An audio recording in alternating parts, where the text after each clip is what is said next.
শুরু করছি আজকের গল্প অনিশ দেবের লেখা রূপলি ফ্লাস্ক।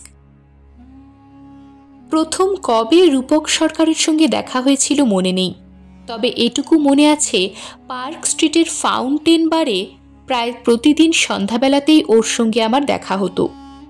রূপক সরকারের দিকে আমার একবার নজর গেলে চোখ ফেরানো মুশকিল, এবং এই নজরবন্দি হবার কারণ রূপকের রূপ নয়, ওর ফ্যাকাশে মুখ।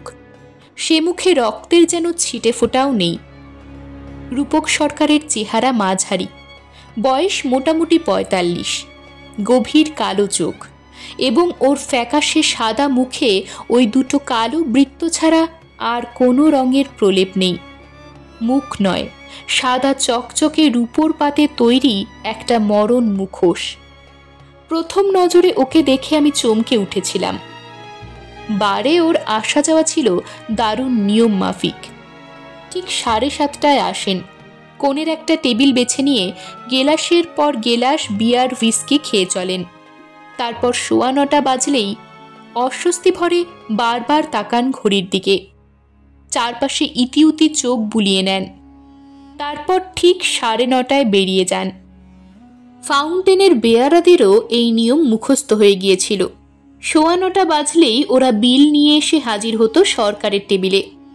একদিন রাত ৮টা নাগাদ ফাউন্টেনে ঢুকে দেখি কোণের টেবিলে যথারীতি রূপক সরকার উপস্থিত ও নেশায় নিমগ্ন। টেবিলের দ্বিতীয় চেয়ারটা খালি দেখে আলাপ জমানোর উদ্দেশ্যে সোজা এগিয়ে গেলাম ওর কাছে। বললাম, বসতে পারি? ওহ শিওর, জড়ানো লাজুক গলায় বললেন সরকার। ধন্যবাদ জানিয়ে বসলাম। হেসে বললাম, আমার নাম নিশানাথ সান্যাল, আপনাকে প্রায় রোজই এখানে দেখি। আমি রূপক সরকার। হাত বাড়িয়ে দিলেন তিনি। ফাউন্টেন আমার ফেভারিট জায়গা, আই লাইক ইট। আমরা পরস্পরের হাত ঝাঁকালাম। এভাবেই আলাপের সূত্রপাত, এবং বিভিন্ন বিষয়ে আমাদের কথা শুরু হলো। ভারতের বর্তমান রাজনৈতিক অবস্থা, কলকাতার ফুটবল, নিত্য প্রয়োজনীয় জিনিসের মূল্যবৃদ্ধি ইত্যাদি বহু জিনিস নিয়েই আমরা আলোচনা করলাম। ৯:৩০ পর্যন্ত আমাদের কথাবার্তা জ্যোতিহীন, ক্লান্তিহীন। রাতের পর রাত আমাদের আলাপ ক্রমে ঘন হয়ে উঠতে লাগলো। হয়তো একটা বন্ধুত্ব গড়ে উঠল দুজনের মধ্যে। একদিন দুজনে একই সঙ্গে বার ছেড়ে বেরোলাম। হাঁটতে শুরু করলাম নির্জন পথ ধরে। কথায় কথায় জেনেছি রূপক সরকার পেশায় ডাক্তার, থাকেন কাছেই ক্যামাক স্ট্রিটে একটা ফ্ল্যাট ভাড়া নিয়ে। আজ অন্যদিনের মতো ট্যাক্সি ডাকার চেষ্টা না করে তিনি হাঁটতে শুরু করেছেন, এবং আমাকেও ছাড়তে চাননি। একসময় হঠাৎই সরকার বললেন, চলুন আজ আমার বাড়ি চলুন, বিদেশি শ্যাম্পেন আছে, একসঙ্গে খাওয়া যাক। আমি অবাক হলাম, কিন্তু রূপক সম্পর্কে আমার নিজের যথেষ্ট কৌতূহল থাকায় ওর প্রস্তাবে রাজি হলাম। ওকে অনুসরণ করে পৌঁছলাম ওর ফ্ল্যাটে। ফ্ল্যাটে ঢুকতেই বিলাসী সাজগোজের পরিচয় পেলাম। আকারে বিশাল ও প্রকারে রাজকীয় রূপকের আবাস। নিজেকে সামলে নেওয়ার আগেই সরকার হঠাৎ আমাকে বললেন, আপনি ১ মিনিট বসুন, আমি আসছি। উত্তরের অপেক্ষা না করেই তিনি ভেতরের কোনো একটা ঘরে অদৃশ্য হয়ে গেলেন। বসবার ঘরে আমি একা দাঁড়িয়ে।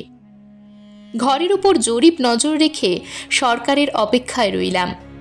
ডান দিকের দেওয়ালে সুদৃশ্য বইয়ের তাকে সুচারুভাবে সাজানো দেশি বিদেশি বইয়ের মেলা আমাকে আকর্ষণ করল।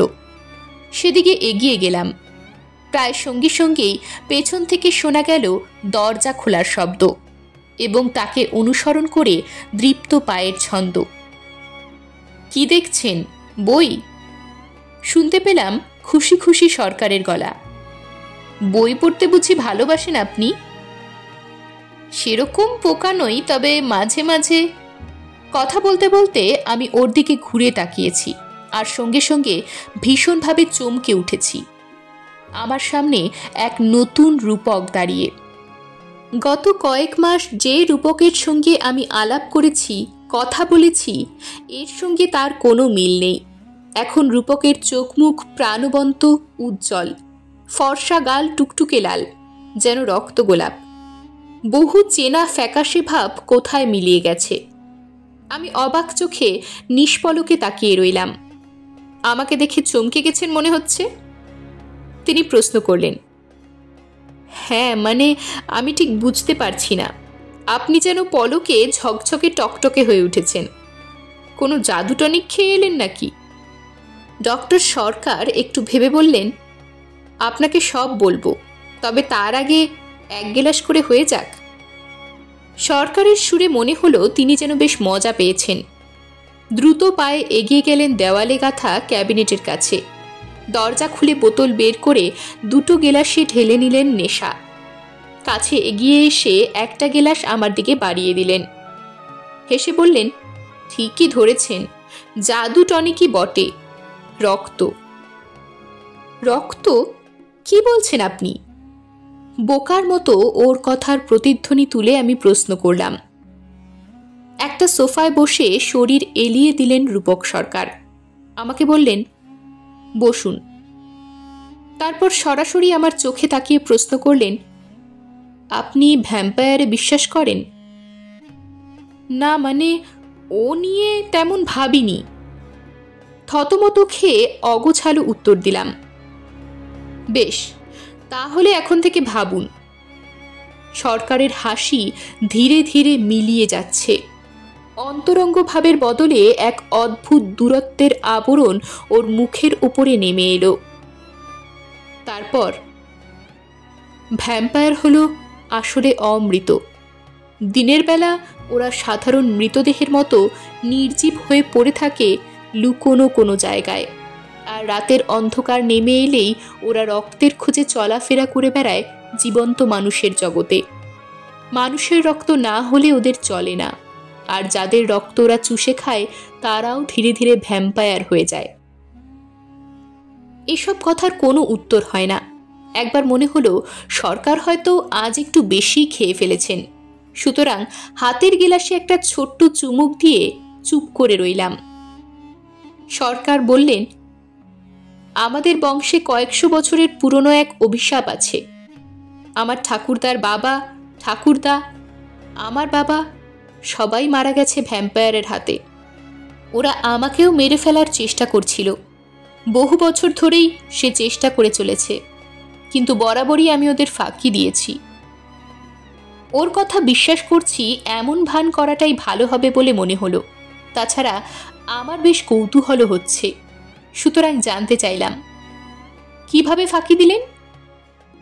বছর 2 আগেও আমাকে ভীষণ সাবধানে থাকতে হতো। নামকরা কোম্পানির জুতসই তালা কিনেছি। সন্ধ্যের পর থেকে সূর্য ওঠা পর্যন্ত বাড়ি ছেড়ে একটি পাও বেরোতাম না। কোনো লোকের সঙ্গে বন্ধুত্ব করিনি, এমনকি বিয়ে পর্যন্ত করিনি। তাহলে জীবনটা আপনার একা একাই কেটেছে বলতে হয়। নির্বিকারভাবে মন্তব্য করলাম। রূপক সরকার দীর্ঘশ্বাস ফেললেন। যা বলেছেন, তবে খুশির কথা বলতে হবে, ভ্যাম্পায়ারদের হাত থেকে বাঁচার একটা নতুন পথ আমি বের করেছি। ডাক্তারি করে বেশ ভালো পয়সাই আমার ইনকাম হতো। এছাড়া 4টে বই লিখে আমি বেশ মোটা রয়্যালটি পেয়েছি। সেই সমস্ত টাকা একজোট করে আমি গবেষণা শুরু করলাম গোপনে। কিভাবে নিজের সমস্যার সমাধান করা যায়, এই প্রশ্নের উত্তর ভেবে চললাম রাত দিন। মাত্র বছর 2 আগে আমার গবেষণা শেষ হয়েছে। সমস্যার সমাধান আমি পেয়েছি, আর তারপর থেকেই সন্ধ্যের পর আমি রাস্তাঘাটে নিশ্চিন্তে ঘুরে বেড়াতে পারি। কোনো দুশ্চিন্তা আমার হয় না। তার মানে ভ্যাম্পায়ারের হাত থেকে বাঁচার টেকনিক আপনি পেয়ে গেছেন? আমি জিজ্ঞেস করলাম। হ্যাঁ, অনেকটা সেই রকমই, শব্দ করে হাসলেন সরকার। তারপর তরাক করে উঠে দাঁড়ালেন। 1 মিনিট, আপনাকে দেখাচ্ছি। এই বলে দ্রুত পায়ে আবার অদৃশ্য হয়ে গেলেন ভেতরের ঘরের দিকে। একটু পরেই তিনি ফিরে এলেন, হাতে একটা রূপোলি রঙের ফ্লাস্ক। সেটার গায়ের কারুকাজ ও শিল্পকলা মুগ্ধ হয়ে দেখার মতো। আমি ওটা ছুঁয়ে দেখলাম। রূপোলি, তবে রূপোর তৈরি নয়। হয়তো পিতলের উপর প্লেটিং করা রয়েছে। খাঁটির উপর তৈরি হলে আমি ঠিক বুঝতে পারতাম। আমি খাঁটি রূপো চিনি। এটা আমাদের বংশের অনেক পুরনো আমলের জিনিস। সরকার বলতে শুরু করলেন, বহুদিন এটা এমনি পড়েছিল। ভাগ্যের পরিহাস বলতে হবে যে আজকাল এটা আমার ভীষণ কাজে লাগছে। এক কথায় আমার প্রাণ। আসল ব্যাপারটা এবার আপনাকে বলি। আবার সোফায় বসলেন। আমি একটা সিরাম ইনভেন্ট করেছি। সেটা ঘন্টা কয়েকের জন্যে মানুষের প্রাণ বাঁচিয়ে রাখতে পারে। নিজের শরীরে ওই সিরামটা ইনজেক্ট করে ঢোকানোর পর ইচ্ছে করলে আমি আমার বডির সমস্ত ব্লাড বের করে দিতে পারি। আমার তাতে কোনো অসুবিধেই হবে না। আমি ক্রমশ অবাক হতে লাগলাম। আর গত 2 বছর ধরে আমি ঠিক তাই করে চলেছি। সিরাম নেওয়ার পর বডির সমস্ত ব্লাড বের করে আমি এই রুপোলি ফ্লাস্কে ভরে রাখি। তারপর ফ্লাস্কটাকে একটা থার্মোস্ট্যাটিক বাথে রেখে দিই, যাতে ভেতরকার রক্তের টেম্পারেচারের কোনো রকম হেরফের না হয়। তারপর ব্লাডলেস বডি নিয়ে 3-3.5 ঘন্টা আমি দিব্যি কাটিয়ে দিতে পারি। মন প্রাণ খুলে ফুর্তি করি, কারণ আমি জানি যে মানুষের শরীরে 1 ফোঁটা রক্ত নেই তাকে নিয়ে কোনো ভ্যাম্পায়ারের কোনো মাথা ব্যথা নেই। তারপর সময় হয়ে গেলে আমি চটপট ফিরে আসি, আবার রক্ত ভরে নিই শরীরে, নর্মাল হয়ে যাই। অবিশ্বাসে মাথা নাড়লাম আমি। কিন্তু এ তো সিম্পলি ইম্পসিবল। না, ইম্পসিবল নয়। সামনে ঝুঁকে এলেন রূপক সরকার। ফাউন্টেন বারে আপনি আমাকে দেখেছেন, আর একটু আগে রক্ত নেওয়ার পর আপনি আমার চেঞ্জটাও লক্ষ্য করেছেন। নিজের চোখে দেখা প্রমাণ কি কেউ অবিশ্বাস করতে পারে? কি জানি না। একটু থেমে বললাম, তা আপনি এই সিরামটা পেটেন্ট নিয়ে বাজারে বিক্রি করার কথা ভাবেননি? ভ্যাম্পায়ারদের কথাটা যদি সত্যি হয় তাহলে তো এই সিরাম দারুণ বিক্রি হবে। প্রতিবাদে মুখর হয়ে সঙ্গে সঙ্গে উত্তর দিলেন রূপক সরকার, না, সেটা করলে খুব বোকার মতো কাজ হবে। ওষুধের ফর্মুলা সবাই জেনে গেলে সাংঘাতিক বিপদ হবে। একবার ভেবে দেখুন তো, যদি কেউ... হঠাৎই থমকে গেলেন তিনি। বোধহয় বুঝতে পারলেন এই প্রথম তিনি তার গোপন আবিষ্কারের কথা দ্বিতীয় কোনো ব্যক্তিকে বলছেন। তার আশঙ্কার কারণ আন্দাজ করতে আমার অসুবিধে হলো না। এক অদ্ভুত নিস্তব্ধতা আমাদের ঘিরে ধরল। দুজনেই চুপচাপ। নিজের গোপন কথা আমাকে হঠাৎ বলে ফেলায় কেমন যেন অস্বস্তি বোধ করছেন রূপক। আর ওর এই অস্বস্তি আমাকেও অস্বস্তির মধ্যে ফেলে দিয়েছে। তবু আমরা কথাবার্তা চালিয়ে যাওয়ার চেষ্টা করলাম। সরকার অন্যমনস্কভাবে রুপোলি ফ্লাস্কটা নিয়ে নাড়াচাড়া করতে লাগলেন। মাঝে মাঝেই অদ্ভুত নীরবতা এসে জাকিয়ে বসতে লাগলো আমাদের আলোচনার মধ্যে। সুতরাং প্রথম সুযোগেই হোঁচট খাওয়া সরকারের কাছে বিদায় নিলাম। হাতঘড়ির দিকে তাকিয়ে বললাম, ওরে বাবা, 11টা বাজে, আজ উঠি। রূপক সরকারের জড়ানো উত্তর স্পষ্ট বোঝা গেল না, তবে স্বস্তির ভাব ফুটে উঠল ওর চোখে মুখে। যাওয়ার আগে বলে গেলাম, ফাউন্টেনে আবার দেখা হবে। দেখা আমাদের হতে থাকলো। একদিন ডক্টর সরকারকে পাল্টা নেমন্তন্ন করলাম আমার ফ্ল্যাটে। লক্ষ্য করলাম ওর বিচলিত ভাবটা অনেকখানি মিলিয়ে গেছে, আচরণ আবার সহজ স্বাভাবিক হয়ে উঠেছে। তবে আমাদের বন্ধুত্বের তালটা কেন জানি না কোনো সূক্ষ্ম কারণে কেটে গেল। দেখা সাক্ষাৎ হলে কুশল বিনিময় করলেও আন্তরিক আবেগটা যেন সরকারের ব্যবহার থেকে মুছে গেছে। এরপর সপ্তাহ 2 আমাদের বিশেষ কথা হয়নি, অথচ দুজনেই একইবারে নিয়মিত হাজিরা দিয়ে গেছি। অবশেষে আবার একদিন রাত 9টা নাগাদ আমরা ফাউন্টেনে মুখোমুখি পড়ে গেলাম। সরকার যথারীতি ভদ্রতাবশে হেসে জিজ্ঞেস করলেন, কেমন আছেন? আমার মন মেজাজ বিশেষ ভালো ছিল না। সন্ধ্যা থেকে সময়টা তেমন ভালো কাটেনি, সুতরাং দায়সারা জবাব দিয়ে ওকে এড়িয়ে গেলাম। বিদেশি মদও কেন যেন বিষাদ লাগছিল। শরীর আর মন দুটোই কোনো কারণে অস্থির। একটু পরেই বার ছেড়ে বেরিয়ে পড়লাম। রওনা হলাম বাড়ির দিকে।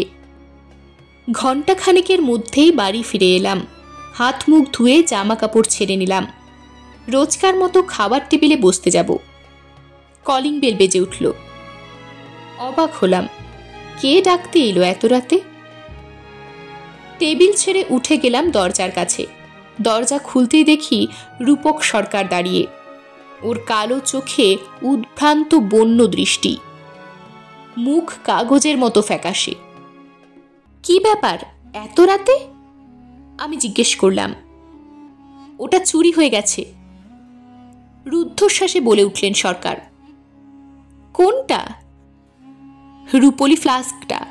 আপনি ওদের বলে দিয়েছেন, নিশ্চয়ই সব বলে দিয়েছেন। এত রাতে আলটপকা হাজির হয়ে সরকারের এই ছেলে মানুষই অভিযোগে আমার বিরক্ত লাগলো। রূঢ় স্বরে ওকে বললাম, দেখুন আমি কাউকে কিছু বলিনি, আর আপনার ওই গাঁজাখড়ি ভ্যাম্পায়ারের গল্পে আমার এক ফোঁটা বিশ্বাস নেই।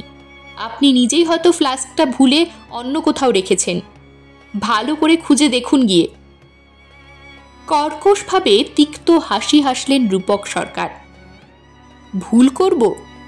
নিজের রক্ত জায়গা মতো রাখতে কখনো কারো ভুল হয়?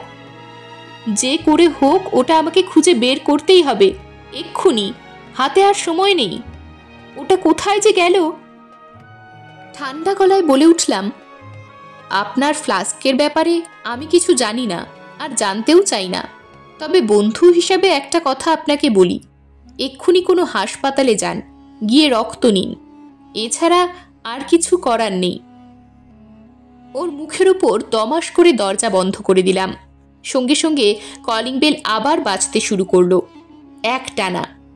আমি ভ্রুক্ষেপও করলাম না, সোজা এগিয়ে গেলাম খাওয়ার ঘরে, গিয়ে টেবিলে বসলাম। একটু পরে কলিং বেলের শব্দ থেমে গেল। এবারে রূপলি ফ্লাস্কটা টেবিলের নিচে রাখা একটা বাক্স থেকে বের করলাম। ওটার ঢাকনা খুলে কাত করে ধরলাম আমার কাপের ওপর। নিয়ম মাফিক কায়দার চেয়ে এভাবে খাওয়া অনেক ভালো। ইস, দুনিয়ার সব কটা লোকই যদি রূপক সরকারের মতো হিসেবি হতো, বুদ্ধিমান হতো, তাহলে কত সুবিধে হতো আমাদের। এরকমই আরও সব গল্প পেতে চ্যানেলটিকে সাবস্ক্রাইব করে দেবেন, আর গল্পটি যদি ভালো লেগে থাকে তাহলে লাইক, শেয়ার আর কমেন্ট করে দেবেন।